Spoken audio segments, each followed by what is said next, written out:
Today I'm going to use my Derwent Inktense blocks to build up some layers in some autumn apples. So if we look at these apples here in the photograph that I've got, there's a lot of colour in there and quite a bit of depth. So you've got the yellows underneath the reds and the greens, so it's a bit redder on the top here where it's getting more sun, and then the green at the bottom. We've got one or two leaves that are a bit chiggledy. I might smooth them off a bit, make it look a bit more, or I might leave that character in. I'm going to change one or two things with the drawing. I'm going to end this branch around here somewhere rather than having it going off like this, and probably the same over here. Simplify it a little bit. The main thing is when we do the drawing to get those two apples positioned correctly. We'll see the one behind is actually quite a bit bigger, and there's a lot of shadow there. Shadow from the leaves and shadow from this apple. So again, that's going to help with these layers as we bring the layers up, because of course with the Inktense, once it's dry you can build on top of it and you won't lift that colour.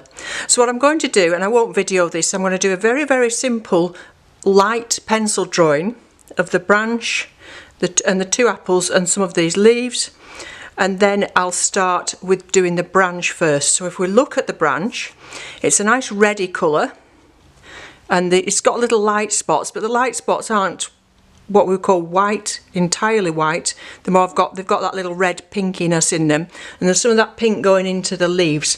So what I'm going to do for my first wash on the branch, for my first colours there, is probably use something, I'll just take that one out actually, something like this underneath, something nice and light, or even lighter underneath there, and then we'll come on with some darker ones on top afterwards once it's dry.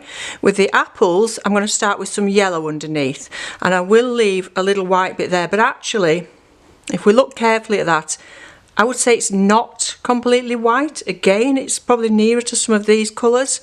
Highlights are very often not pure white, so just bear that in mind, and don't overdo your highlights. Keep in mind that highlights can be made with a lighter colour, not just by using white.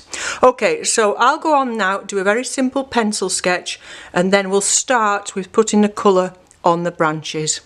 As you can see, I've altered that composition a little bit. I didn't want to take the eye right out of the page with these branches carrying on out of the page. It's not a great composition to zoom things out like that when we want to keep the apple the focus. So I've altered the leaves quite a bit, and you can leave some out or add ones, whatever, as long as it looks convincing as an apple leaf. I'm going to begin by taking one of these reds or peachy pinks and adding some water to that to make it a little bit lighter, and I'm going to put that over the whole stem.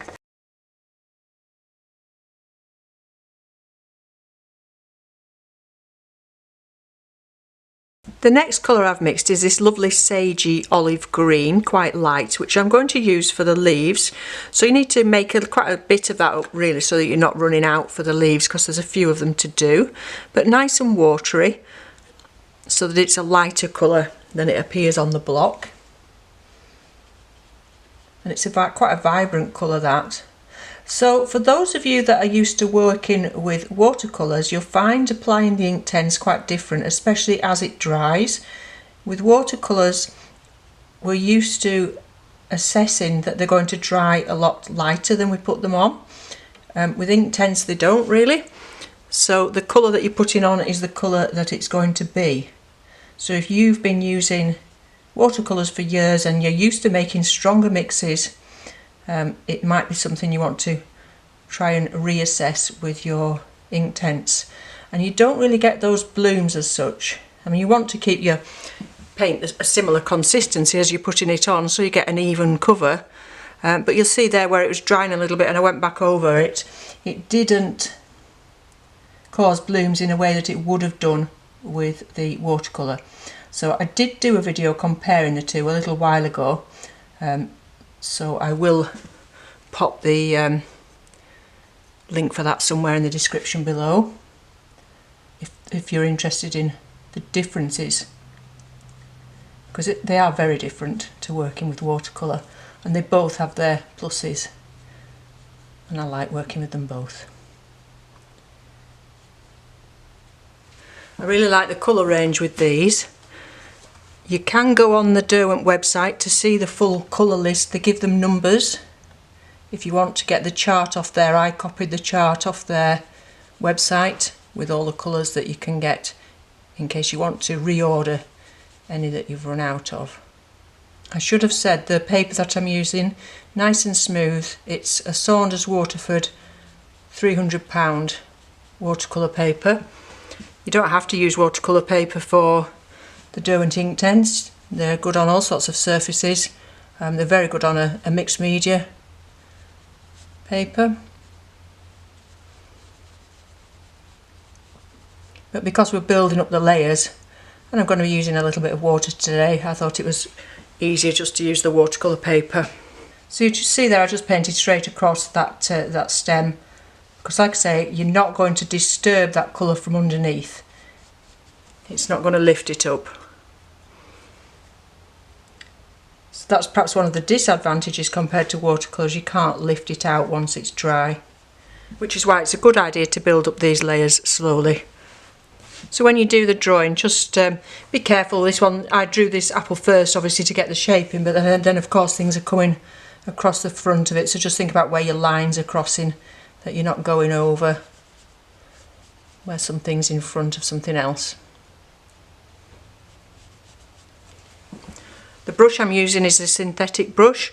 It's actually a Winsor & Newton Cotman brush, and it's a size 6 round. I could use my sable brushes with the Inktense, but I tend to just save them for my watercolour. And these synthetic brushes, you can get really good synthetic brushes, and these are good for this. So this whole process is going to take a little time. It's something you could leave on the side for a while and just keep coming back to when you've got a few minutes. They're a very clean thing to work with, are the Inktense, because you just need the tin of blocks there and a jar of water and your brush, and you can potter away at it. It doesn't take up a lot of space. So we're not even thinking about any of this detail at the moment. We're just thinking about blocking these first colours in that you can think of as, you know, as an undercoat, if you like. First layer. And the final colour that I'm going to be using for this base layer is this lovely bright yellow for the apples themselves. So with the back one, I'm just going to go over the whole thing. Like I said, don't forget that this branch comes across in front of it. So you're just seeing that little bit there, little triangle. And once you've got this first layer in, all these where things cross over and go in front of each other, it's going to be a lot more obvious to you than it is with just the pencil drawing, and you won't make those mistakes of crisscrossing across it with your paint, hopefully. It's where I usually go wrong, especially when I'm relaxing and not really thinking too much about what I'm doing. You can soon do that, can't you? Especially, I work with music on, and if you get going singing along to whatever songs on the radio, you can soon go over a line that you're not supposed to be going over. But there are always ways of correcting things, even if you have to resort to mixed media, perhaps putting some acrylic over something.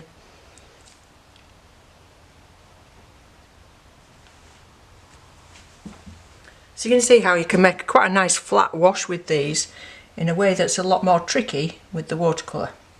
And you can probably tell by the state of my this tin here how much I use these, how much I like them.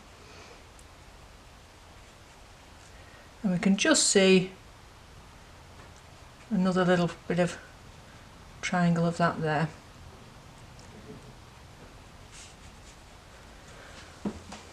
Now with this one, I am going to leave a little bit of white paper dry just here, so I'll just draw it in there and here.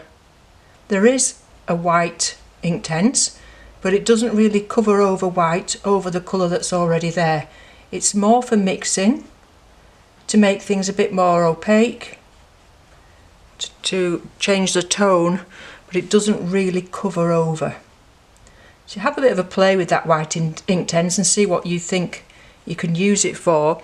I don't use mine much at all, and if you use Inktense regularly and you do have an application for that white one, do let us know in the comments below, because I'd be interested to know if any of you do actually use the white Inktense maybe just for mixing on the palette into other colours. I'm not sure how you would use it the most. Just a little bit of a curl in that apple there, gives it a bit more character. I've probably over exaggerated it compared to the photograph, but if you look at the photograph you'll see what I mean. So this photograph was from Pixabay. Feel free to take a screenshot of it, or you will be able to find it on Pixabay. I think I just typed in autumn apples or autumn fruits or something like that, and there's lots came up. So have a go at doing this with different autumn fruits. You don't just have to do apples, you could have a go at some blackberries or whatever else.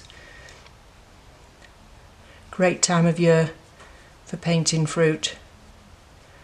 Okay, so what I'm going to do now is leave all that. I've got a little bit of dust there. I'm going to leave all that to completely dry before I come back, and I'm going to do several layers and keep building it up so we've got that intensity of colour, which is where the Inktense get their name. It's an intensity of colour, really bold and bright colours that you can build up that are permanent once they're dry. That's completely dry now, and you can see that unlike watercolour, those colours haven't really faded at all. They've kept the colour. So for the next layer on the stem, I'm going a little bit darker, so I've still got that pink in there that was left from before, and I've added some brown in that to go a bit darker. But we will go darker still and keep building these up. So what we need to do now is look more at the detail. We didn't really worry too much about the detail with the first layer. We can start and build up some of this detail, and don't forget that we altered some of the detail of the actual stem itself. So if we look at it, the shadow on either side and the sun is hitting the front. So we want to leave some of those areas where it's absolutely its lightest. And take your time with this. Look where it's dark, there's some bits of marks in it, there's some little dots and things that you're going to have to paint round if you want to include those. So you might even want to get a smaller brush.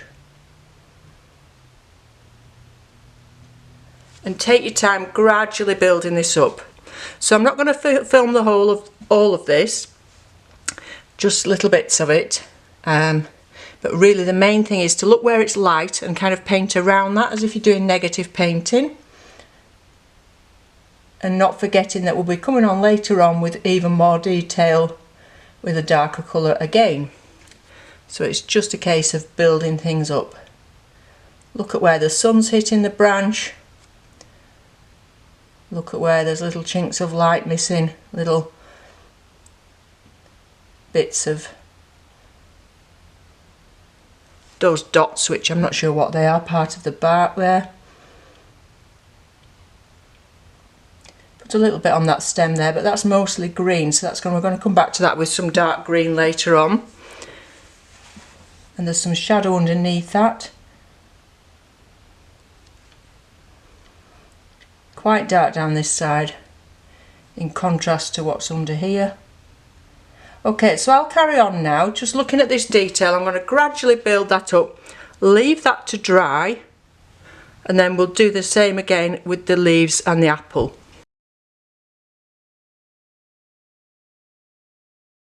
Just before I do move on to those leaves and the apples themselves, I've got a little bit of red because I'm just looking at the stems, and this stem here that joins the apple is very, very red. So I'm just going to pop that in, and we'll just have a look, see if there's any more red anywhere whilst I've got that on the brush as far as these leaves go. Now if we have a look at the photograph with the leaves, we're seeing the fronts of them, which are a much darker, richer green, and the backs of them, which are that sagey green that we put on first. So I'm going to work on the backs first, and again do the negative painting to leave the vein. So if we look at this top one, we're seeing the back of that one. That's just trying not to lean my arm on here. See where you want it to be a bit lighter, just leave it, and that's probably enough detail. So I didn't paint all the leaves, so I'm perhaps not really looking too much at what I've got there in front of me on the photograph. We've just got some backs and some of the insides. So that's the back there, that's stripped, so we'll leave that, and we'll leave a little bit of light in the inside of that one. So as I said before, we can alter the photograph, so don't get too hung up on what you've got there on the photograph. Just get the impression of these leaves having a back and a front. Make sure they've got that difference in colour, and leave some of the first layer there showing through, as if we've got some of those veins showing. So this inside bit's going to be that much brighter green. Again, this one is completely towards us, so I'm going to put another layer and leave that centre, that sagey colour, and just indicate the way of some of these veins, because we're going to have a third layer over this, so this is going to show through underneath, just some lighter and darker areas. The next colour, because it'll be a different colour, we'll go over the top of this. I've just gone over the line a little bit there. I've smudged with my hand there, and the trouble with Inktense is it's not easy to get off once you've smudged, so do be very careful, unlike me.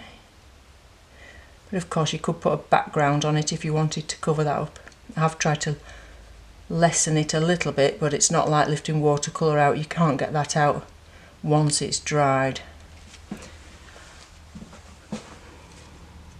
And extend the green down into the stems and towards that red that we had before. This is the thing about plants, the colours go into the stems and stalks as well, from the leaves and the flowers. Again, this one's coming towards us, so we want to leave that central vein lighter and some little bits of light in the rest of it, and then we'll come back over later with the other colour. So I'm not really looking at the photograph too much at the moment. It's just that we want to have a variation, because that's what's going to make it interesting, so it's not completely flat. So here again we've got a nice sort of open cup shape. Really distinguish between what's the back and the front there. And you don't have to put just 2 or 3 colours, you could go on and put loads and loads of colours. I'm just giving you ideas of how to use these Derwent Inktense. You could use lots and lots of colours and really build these up over a long period of time to get lots of different tones and values, which is all going to give it depth of colour.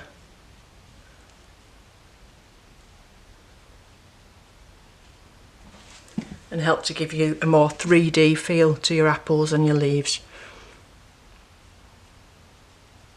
Okay, so I'll just finish these off quickly and then we'll have a look at those apples. Now with the colours, there's a lot more detail and a lot more difference in colours of, various colours in the apples than there are in the branch and the leaves. So we're going to probably need a lot more layers of paint on the apples.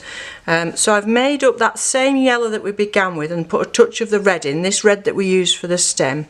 And I'm going to start and build up some of this colour that I can see where it's a little bit deeper.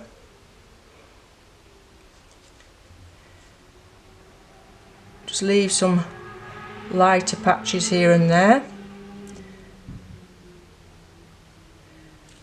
And this again is where we need to concentrate on where those overlaps are. So don't completely obliterate what you've got underneath, because by leaving some little flecks it's going to give the impression of that texture on the apple. But don't be worrying about every little tiny mark on the apple. Just leave little chinks that's going to give that impression of that texture that you can see there. So although this down here, as you're looking at it, the photograph, you're thinking it's a lot darker than that and there's a lot of blue and green, that's going to come on afterwards on top with the next layer. So down here we don't really want to leave a lot of light. Just block that in there, because that's all going to be in shadow later on. It's just over the top where we're going to leave those little bits of light shining through.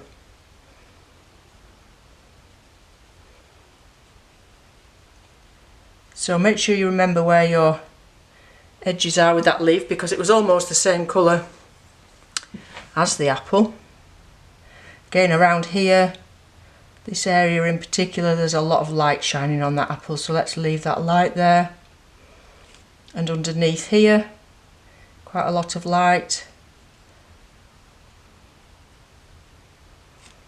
But then all of this is really dark down here. It's not showing up yellow,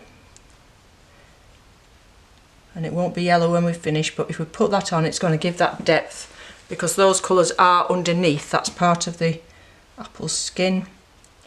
It's just the shadow that's making it a different colour.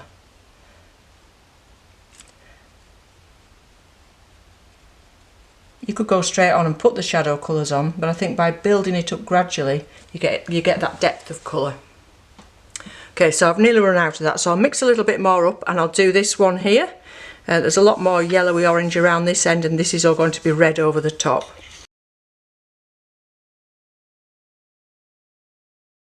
If you're thinking that some of this looks a little bit messy now, can you see I've blocked all that colour in and I've got some lines showing and things? Don't worry, because that can all be tightened up as we go along with the next layers. What I should have done when I had that sage on my brush earlier was to pop that sage colour on these little bits of shapes here. Okay, now what I need to do now is put the next layer on this once it's dried. So I'm going to go darker still, so I'm going to get that brown colour. I'll show you I'm still using the same palette, the colour that was left from before, and I'm going to put a dark blue into that to make it really nice and dark. So I'll just check that that stem's dry, and it is, and I'll put all those darkest areas in. So if we look at it, we can see that this branch behind is a lot darker than the ones in front, so we'll start with that.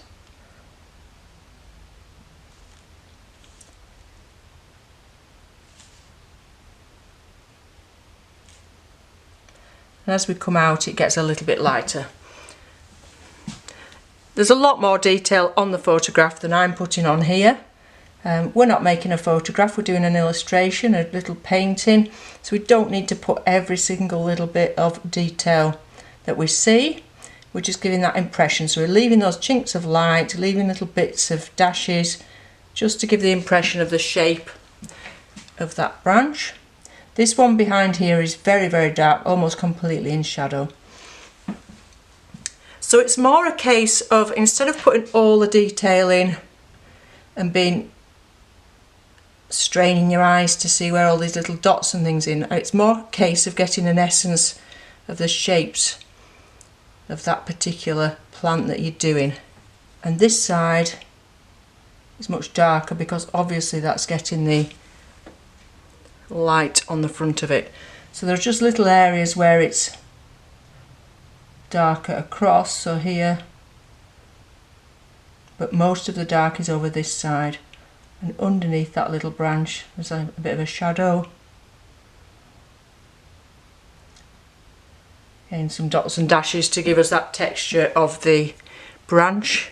If I keep disappearing, it's because my voice fades. It's because I tend to keep taking a step back just to look at things, look at the photograph a bit better. Okay, so you could really build that up by, if you started with, I don't know, very, very pale white layer and then built up to this really dark layer with about 5 or 6 different colours, you could really get lots of depth with these Inktense. So I'm just giving you the technique, something that you can go away and have a think about and a play with afterwards. So I just smudged that end there, and actually it doesn't want to be a completely flat line, that, because if you look at it, and like a lot of fruit trees, it's quite uneven.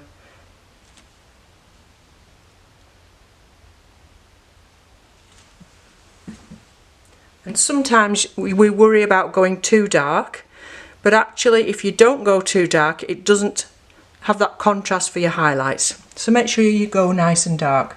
And of course you can come back later and put more on that. There's another area where it's really, really dark. I'm hoping this is dry here, is in here. So if you need a dark spot in the fruit that you're not going to be putting on with any more layers later, you could just use that colour, and then it's already there ready for later on. Okay, so I need to let that dry and I need to come back and do the next layer on the leaves. So I've gone for a much richer, brighter green, and into that I've added some of the yellow to make it nice and crisp.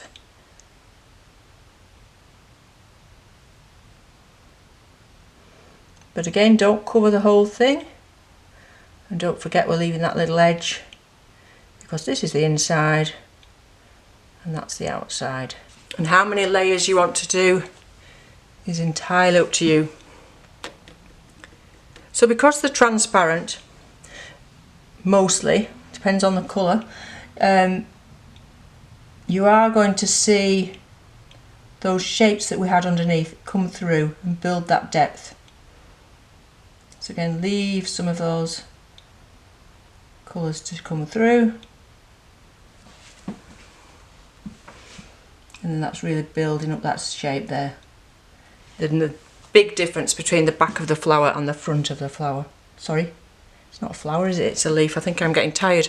So I think after I've finished these leaves, I'll leave this till tomorrow. It's always a good idea if you start feeling tired to leave things, because that's when you make mistakes. It's when you mess up something that you think's going okay, and then you suddenly mess it up, and then you get disappointed with yourself. The best thing to do is to leave it and come back to it when you're feeling a bit fresher, if you've got that option. If you have somewhere you can leave it to dry in a corner somewhere out of the way. If you want to be more photorealistic than me and have a look where those veins and things are going off more accurately than this, take the time and do that, and use more colours and more layers, smaller brushes even once you get to those extra layers. But I like just to get an impression of the overall thing. And again, take that green down to where that red was, because those greens and reds mix where the leaf meets the stem. So I'm going to carry on and finish the leaves, and then tomorrow we'll come back and do the apples. There's absolutely no waste with the Inktense, and they're very easy to just add some water to after they've been completely dried out, so you've no waste whatsoever. And the other good thing about this technique, when you're letting it dry and slowly building it up, is that if you've only got a few minutes each day, you can just leave it to one side. It's all very clean and portable. Find a corner somewhere to pop it, and then just every day do 10 minutes or half an hour, whatever you've got time to do, and slowly build it up and let it dry in between. So it's a good project to have on the go if you've only got those few minutes. I don't feel at this stage that I need much more detail on the stalk, because really the apples are the focus, not the stem itself, and we can always come back later if we feel we need to do that. So at the moment I'm going to do a little bit more on the leaves. I'm going to go darker in places and add some more lines in places. So I've made some more of that green up, but I've added a touch of red to it to make it slightly darker. So I'll do that, and then we'll come back and look at those colours in the apples, because we're going to be putting a lot more colour in the apple. If we take a look at the apples, they're more green towards the bottom here, and then this one's red here and this one's red on the top. So we'll leave that area for the red. The green's got quite a lot of yellow in it, but of course we've already got the yellow there. And what I've done is I've mixed a brighter green than we've used in the leaves, and I've put some yellow into that and a tiny touch of the red that we had earlier. So I'll start with the one at the back, and this is going to have some shadows over it afterwards as well.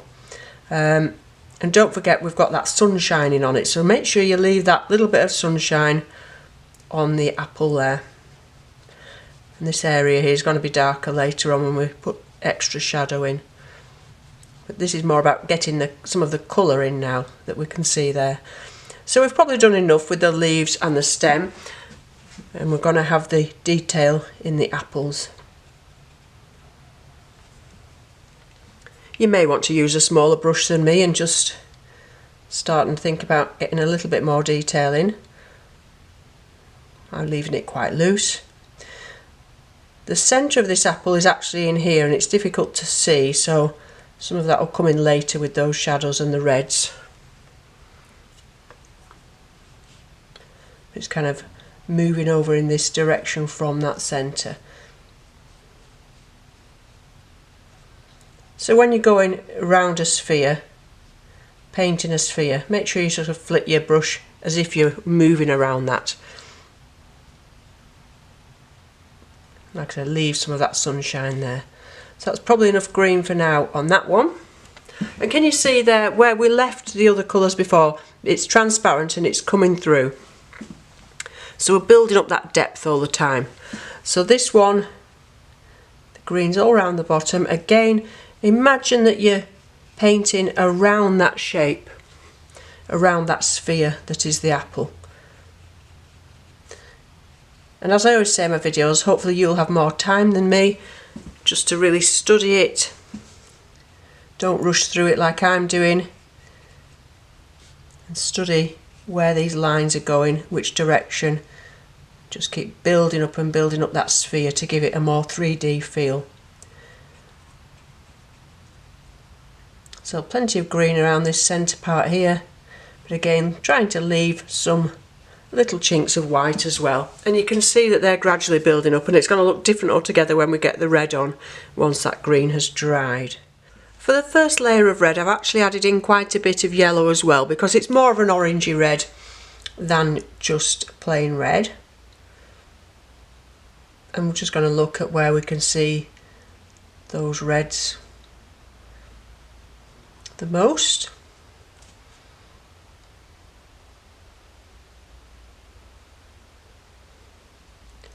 Again, leave some of those bits where the sun's settling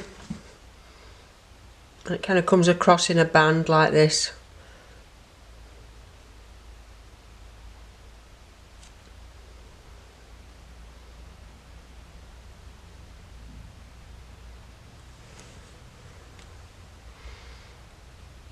And like I said earlier, we've got the centre there of this apple, so they're all, and you can't see it because of that stem, but we know it's there because of the shape of the way things are going. So there isn't actually that much red on this one. That's probably about enough for now. Remember when you're doing this that the person looking at your picture later isn't going to have the exact apples in front of them, so if it's not just exactly red and yellow in the exact same place as the photograph, it's not really a big problem. Again, leave little bits of light here and there. And then again, leave that to dry. Just make this a bit rounder here. I feel like it's not very round. As I said earlier, you could build this up and carry on more than I have done. You could use lots more yellows, oranges and reds to get a lot more variety of colour in the apples, different greens. I've got just the pure yellow on its own, just helping make this shape around here.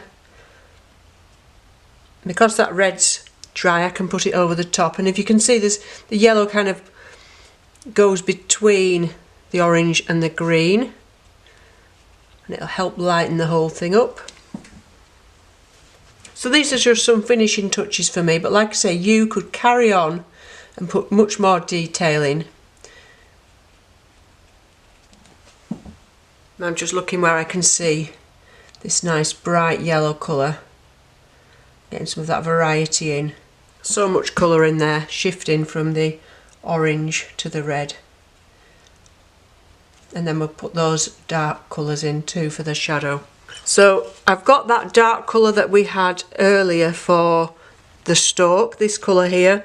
And if you look, there's a bit of a shadow on the back of here. I'm just going to put that there because that's kind of a red.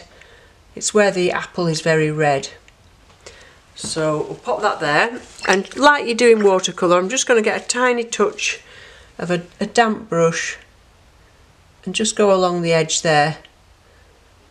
So it's not just a harsh line. Some of these lines you might think are a little bit harsh. You might want to blend them like this as you go. So you can do that in the same way that you do with watercolour. Now we'll have to make sure that that yellow's dry before we put the shadow colours on, because if you look here on the top of this one, the shadow's going in all directions from these leaves and twigs. So let's leave that to dry. Whilst that's drying, I feel I want to lighten a few of these areas on the twig branch. And the Inktense do have a white. It tends to be not that opaque, so it's not great at covering. It's a little bit transparent, but you can just pop bits on to lighten areas.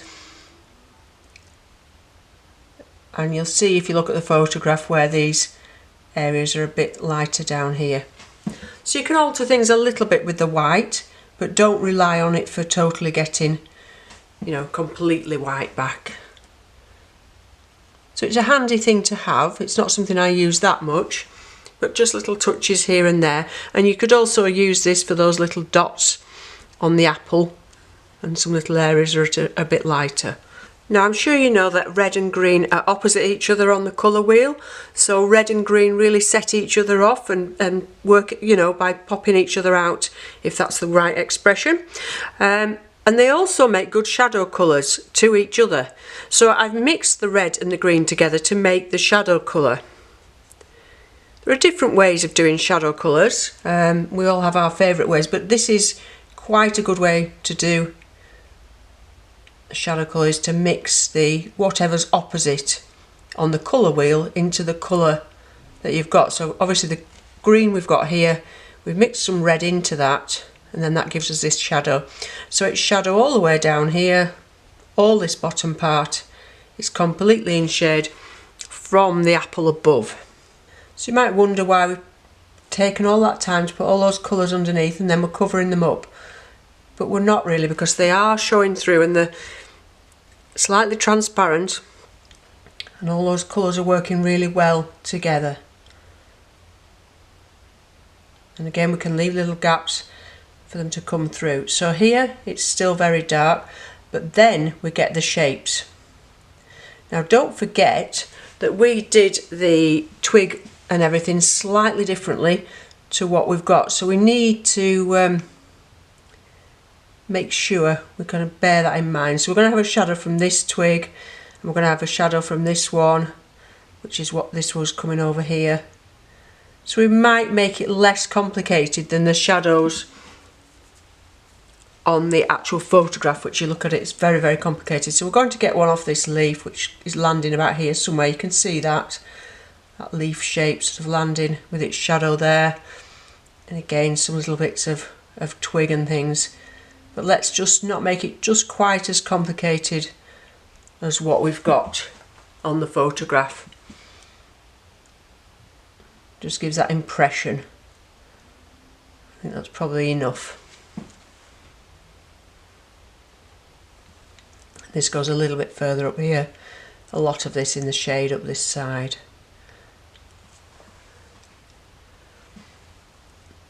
And of course this needs to join down here. So again, you could take more time over this, really think about what's casting shadows and where those shadows are going to be.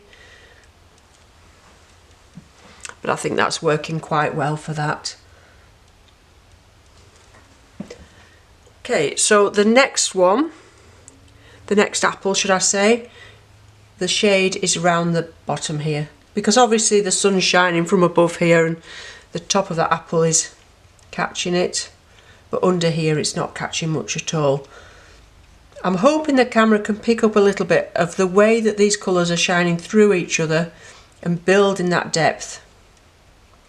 Again, if you wanted to, you don't want such a harsh edge on your shadows, you can just dampen your brush. I don't mind it so much. Apart from anything else, it helps us, these lines are helping us get the shape of the apple, the way it's coming out of this centre part here. So a tiny touch more up here. I think that perhaps does want just softening a little bit there. So just a damp brush, not a wet brush, a damp brush. And then if we look here, it's coming in into that centre, because obviously the light can't get in there the same. And it's again, we're just making that shape with the lines of the shadows. And again, I'm just going to soften that slightly. So at this stage, you know, just take your time, build and build and build, and add extra layers. I'm not going to carry on much longer, but you could add a lot more colour into there. So let's just take a look at the photograph it's a bit pinky on the top and then it's more red there, so we go from pink to red to orange to yellow to green, so you could add a lot more colour in there than I have done. I think this highlight's a little bit too bright, so we'll just take some of that out. I'm just going to mix, I've mixed a little bit of the red into the yellow, so we've got more of a graduation. And you can see how you could spend hours and hours just slowly adding more colour and building up those layers and having a think about where you can see those lines going and where you can see those shadows. Okay, so I hope you've enjoyed that. I hope you found it useful. For those of you especially that have already got the Derwent Inktense blocks, I hope it's given you a way to use them. Being very patient, letting each layer dry is a really good way to get a very 3D feeling effect with the Derwent Inktense, to build some intensity and some depth of colour. So I will link the Derwent Inktense down in the description below. Do go and have a look at those if you haven't already got them. And like I say, if you have already got them, do have good fun with them because they're really versatile. And the main thing about them is they're so clean and easy to work with. You know, you just need one brush, a little bit of water and a nice little palette, and this paper I've used is a watercolour paper, but you can use them on mixed media paper as well, whatever you fancy. Okay, thank you very much for watching, and I'll be back again soon with another video. Bye bye for now.